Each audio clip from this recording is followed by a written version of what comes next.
ಅಸ್ಸಲಾಮು ಅಲೈಕುಮ್. Hi friends, ಹೇಗಿದ್ದೀರಾ?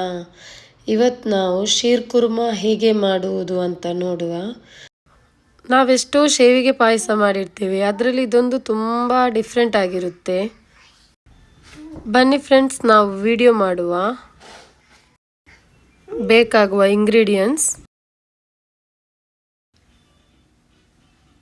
Friends, ಫಸ್ಟಿಗೆ ನಾನಿಲ್ಲಿ 2 ಟೇಬಲ್ ಸ್ಪೂನ್ ಅಷ್ಟು ತುಪ್ಪ ತೆಗೆದಿದ್ದೀನಿ ನೋಡಿ. ನೆಕ್ಸ್ಟ್ ನಾನು ಇಲ್ಲಿ ಗೋಡಂಬಿ ಮತ್ತು ದ್ರಾಕ್ಷಿಯನ್ನು ರೋಸ್ಟ್ ಮಾಡಿ ತೆಗಿತಾ ಇದ್ದೇನೆ. ಹುರ್ಕೋಬೇಕು, ಚೆನ್ನಾಗಿ ಗೋಲ್ಡನ್ ಕಲರ್ ಬರೋ ತನಕ ಹುರ್ಕೊಳ್ಳಿ.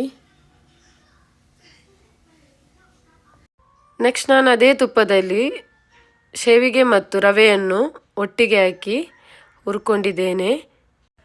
ನಾನಿದರಲ್ಲಿ ಖಾಲಿ 30 ಸೆಕೆಂಡು ಮಾತ್ರ ಹುರ್ಕೊಂಡಿದ್ದೇನೆ, ಯಾಕಂದರೆ ಅದು ಆಲ್ರೆಡಿ ರೋಸ್ಟೆಡ್ ಆಗಿತ್ತು ಅದಕ್ಕೆ.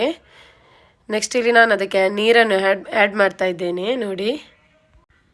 ಒಂದು ಪಿಂಚಷ್ಟು ಉಪ್ಪು ಹಾಕಿದ್ದೇನೆ. ನೆಕ್ಸ್ಟ್ ನಾನು ಸಬ್ಬಕ್ಕಿಯನ್ನು ನೆನೆಸಿಟ್ಟಿದ್ದೆ ನೋಡಿ, ಅದನ್ನು ಹಾಕ್ತಾ ಇದ್ದೇನೆ.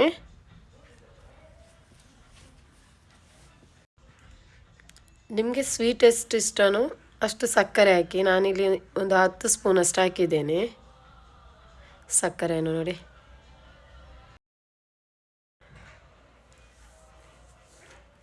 ನೆಕ್ಸ್ಟ್ ಇಲ್ಲಿ ಅರ್ಧ ಲೀಟರಷ್ಟು ಹಾಲು ಹಾಕಿದ್ದೇನೆ ನೋಡಿ.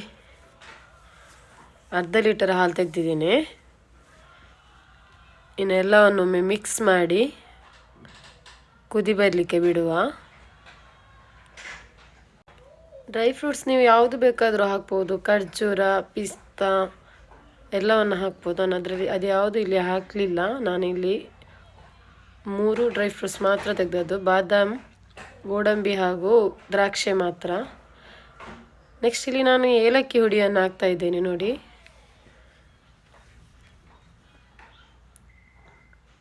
ಚೆನ್ನಾಗಿ ಮಿಕ್ಸ್ ಮಾಡಿ.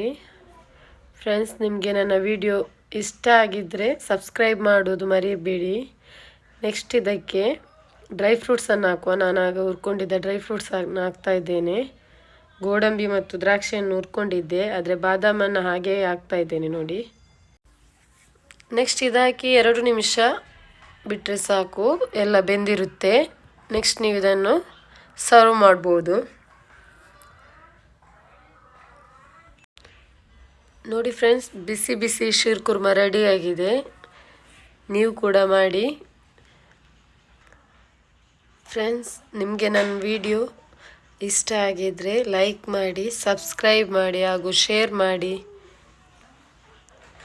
Thank you.